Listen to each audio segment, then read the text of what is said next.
Hello students, how are you बेटा। हिंदी की कक्षा में आपका स्वागत है। बच्चों, अपनी हिंदी पुस्तक वसुधा भाग 6 का पाठ नंबर 6 खोलकर बैठ जाएं और ध्यान पूर्वक आज का सेशन अटेंड कीजिए। बच्चों, आज मैं आपको श्रुति संभिन्नार्थक शब्द के बारे में विस्तार से बताऊंगी। आइए पहले इसका अर्थ जान लेते हैं। श्रुति का अर्थ है सुनना, सम का अर्थ है समान और भिन्न का अर्थ है अलग। अर्थात जो शब्द सुनने तथा लिखने में लगभग समान लगते हैं किंतु उनके अर्थ बिल्कुल अलग होते हैं, ये शब्द श्रुति संभिन्नार्थक शब्द कहलाते हैं। आइए कुछ चित्रों के द्वारा इसे समझने का प्रयास करते हैं। पहला शब्द देखिए, धनु, और दूसरा धेनु। यहाँ धनु का अर्थ है धनुष और धेनु का अर्थ है गाय। अगला शब्द पत्ता, पता। यहाँ पत्ता का अर्थ है किसी पेड़ पौधे का पत्ता और पता का अर्थ है किसी के रहने का स्थान। अगले शब्द देखिए, पानी, पानी। पानी मीन्स जल और पानी मीन्स हाथ। तो बच्चों, आपने देखा ये शब्द सुनने और लिखने में एक जैसे लग रहे हैं, लेकिन इनके अर्थ एक दूसरे से बिल्कुल भिन्न हैं। आइए बच्चों, अब हम अपनी बुक के पेज 40 पर चलते हैं और पढ़ते हैं कुछ अन्य शब्द। कर्म, क म के ऊपर रे, कर्म मीन्स कार्य, क्रम, क्रम क के पैर में पदेन, म क्रम मीन्स सिलसिला। आइए इन दोनों शब्दों का अंतर हम वाक्यों की सहायता से समझने का प्रयास करते हैं। जैसे कर्म से वाक्य बनाएं, हमें जीवन में अच्छे कर्म करने चाहिए, कर्म यानी कार्य करने चाहिए, और क्रम मीन सिलसिला यानी सीरियल ऑर्डर। इस गिनती को सही क्रम से लिखो यानी सीरियल ऑर्डर में लिखो। अगले शब्द देखिए, जरा, जरा मीन्स बुढ़ापा। जरा, ज के पैर में नुक्ता लगी हुई है, जरा मीन्स थोड़ा सा। आइए इनसे वाक्य बनाते हैं। जरा आने पर शरीर कमजोर होने लगता है यानी बुढ़ापा आने पर शरीर कमजोर होने लगता है। अगला जरा, जरा मीन्स थोड़ा सा। जरा जुबान पर काबू रखो, जरा मीन्स थोड़ा सा। बच्चों, आपको वाक्यों की सहायता से इन शब्दों का अर्थ क्लियर हो रहा होगा। इसलिए बच्चों, ऐसे शब्दों का प्रयोग करते समय हमें वर्तनी की शुद्धता और उच्चारण का खास ध्यान रखना चाहिए। आइए बच्चों, अब इसकी परिभाषा पर चलते हैं। सुनने में समान परंतु अर्थ तथा वर्तनी की शुद्धता की दृष्टि से भिन्न शब्दों को श्रुति संभिन्नार्थक शब्द कहते हैं। आइए पत्र पढ़ते हैं। आलिया ने अपनी सहेली मीरा को एक पत्र लिखा जिसमें अशुद्ध वर्तनी के कारण शब्दों तथा वाक्यों के अर्थ ही बदल गए हैं। आइए हम वह पत्र पढ़ते हैं। प्रिय मीरा, मैं कुशल हूँ, आशा करती हूँ कि तुम भी ठीक होंगी। मैंने तुम्हें यह बताने के लिए पत्र लिखा है कि मैंने एक नया घर खरीदा है। मैंने पहले ही अपने नए घर के लिए नया सामान खरीद लिया है और अगले सप्ताह उसका गृह प्रवेश है।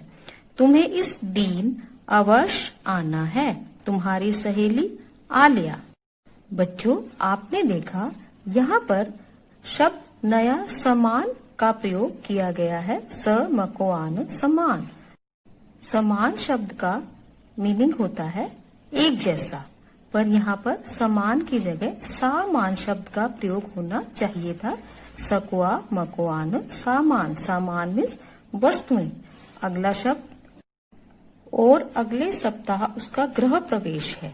यहाँ पर और शब्द का मतलब है तरफ, जबकि यहाँ पर और शब्द होना चाहिए था जिसका मतलब है तथा।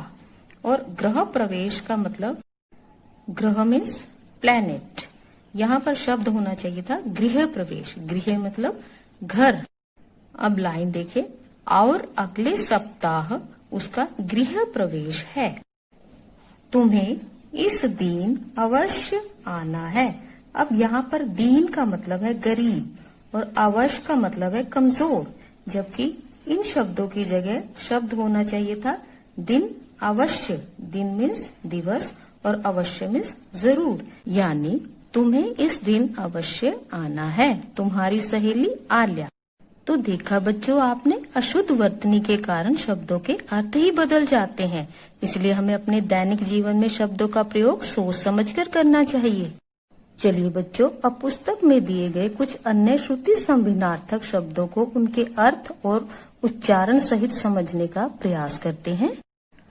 पहला शब्द देखिए, अचार, एक खाद्य पदार्थ यानी खाने की वस्तु। आचार, आचरण, व्यवहार यानी बिहेव। आइए इनसे वाक्य बनाते हैं। अचार, मुझे आम का अचार बहुत अच्छा लगता है। आचार, अपना आचार सही रखो यानी अपना व्यवहार सही रखो। अगला देखिए, कुल, कुल यानी वंश, फैमिली यानी रमन का जन्म अच्छे कुल में हुआ है। अगला कूल, कूल मीन्स किनारा, नदी के कूल पर बच्चे नहा रहे हैं। अगला अनल, अनल मीन्स आग। अनिल, अनिल मीन्स वायु यानी हवा। अगला अन्न, अन्न मीन्स अनाज। अन्य, अन्य मीन्स दूसरा, जैसे किसान खेतों में अन्न उगाता है यानी अनाज उगाता है। और अन्य, रीना तुम कोई अन्य कविता सुनाओ यानी कोई दूसरी कविता सुनाओ। अगला शब्द अवधि, अवधि मीन्स समय। अवधि, एक भाषा। बच्चों आप देख रहे हो, पहले शब्द में ध को छोटी लगी हुई है और अगले शब्द में ध को बड़ी ही लगी हुई है। अब इनसे वाक्य बनाते हैं। परीक्षा की अवधि समाप्त होने वाली है। अगला, कवि गिरिधर राय अवधी भाषा के कवि थे यानी अवधी एक भाषा का नाम है। कृपण, कंजूस। कृपाण, तलवार, जैसे सेठ जी बहुत कृपण थे। अगला, सैनिक ने अपनी कृपाण निकाल ली। तो बच्चों आप देख रहे हो, शब्दों का सही उच्चारण ही उसके सही अर्थ को बता रहा है। अगला शब्द देखिए, अवलंब, सहारा। और अविलंब, शीघ्र यानी जल्दी। वाक्य देखिए, बुढ़ापे में बच्चे ही माँ बाप का अवलंब होते हैं यानी सहारा होते हैं। और अभिलंब से तुम काम करने में अविलंब मत करो यानी जल्दी मत करो। धनु, धनुष। धेनु, गाय। अगला, अनु, बाद। अणु, कण यानी पार्टिकल्स, जैसे हवा में कई प्रकार के अणु मिले होते हैं। अगला, तरंग, लहर। तुरंग, घोड़ा। चलिए अब पेज 41 पर चलते हैं। और, तरफ, और, तथा, ये हम दोनों शब्द पहले भी डिस्कस कर चुके हैं। अगला देखिए, धरा, पृथ्वी। धारा, नदी का प्रवाह, रिवर फ्लो। अपेक्षा, उम्मीद या तुलना में। उपेक्षा, अनादर, अनदेखा यानी इग्नोर करना। हमेशा अपनों से उम्मीद यानी अपेक्षा रखो। उपेक्षा का वाक्य देखिए, दूसरों की उपेक्षा मत करो यानी अनादर मत करो। अगला शब्द देखिए, देव। देव मीन्स देवता। दैव, दैव मीन्स भाग्य। जैसे देव से वाक्य बनाए, महादेव सब पर कृपा करते हैं। और दैव, दैव की कृपा से मैं बच गई। अगला शब्द देखते हैं, आदि। आदि मीन्स इत्यादि या आरंभ यानी स्टार्ट। आदि जिस पर बड़ी की मात्रा लगी है मीन्स अभ्यस्त, यूज्ड टू। यह आदि शब्द हमारे स्वभाव से जुड़ा होता है। अब आदि, बड़ा आ, द को छोटी, इससे वाक्य बनाते हैं। कार लाल, नीले और सफेद आदि रंगों की होती है। वहां पर आदि शब्द का प्रयोग होता है, मतलब इसके अलावा भी रंग होते हैं। अगला शब्द आदि, यानी मोहन पान खाने का आदी है। अब देखिए बच्चों, सबसे पहले शब्द की प्रोनाउंसिएशन देखिए। कटी, कटी मीन्स कमर। कोटि, कोटि मीन्स करोड़। अब देखिए कटी से वाक्य बनाते हैं। श्री कृष्ण जी अपनी कटी पर पीले रंग का वस्त्र धारण करते थे, यानी यहाँ कमर की बात हो रही है।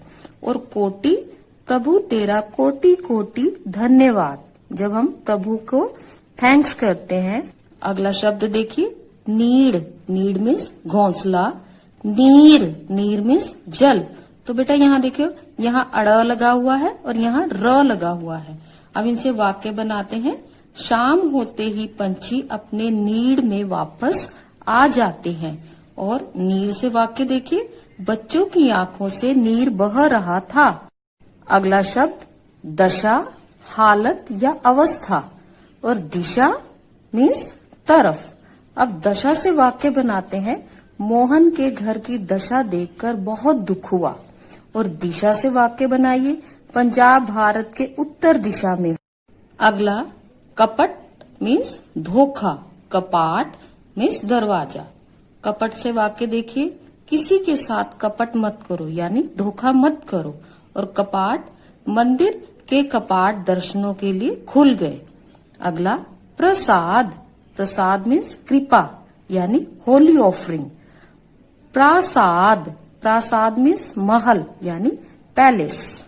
प्रसाद का वाक्य देखिए, पंडित जी ने मंदिर में लोगों को प्रसाद दिया।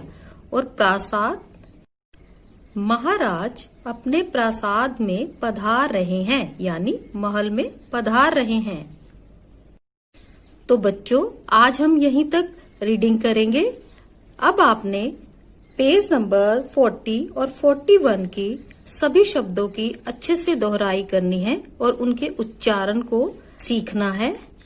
हम अगली कक्षा में बाकी के शब्दों पर डिस्कशन करेंगे। Till then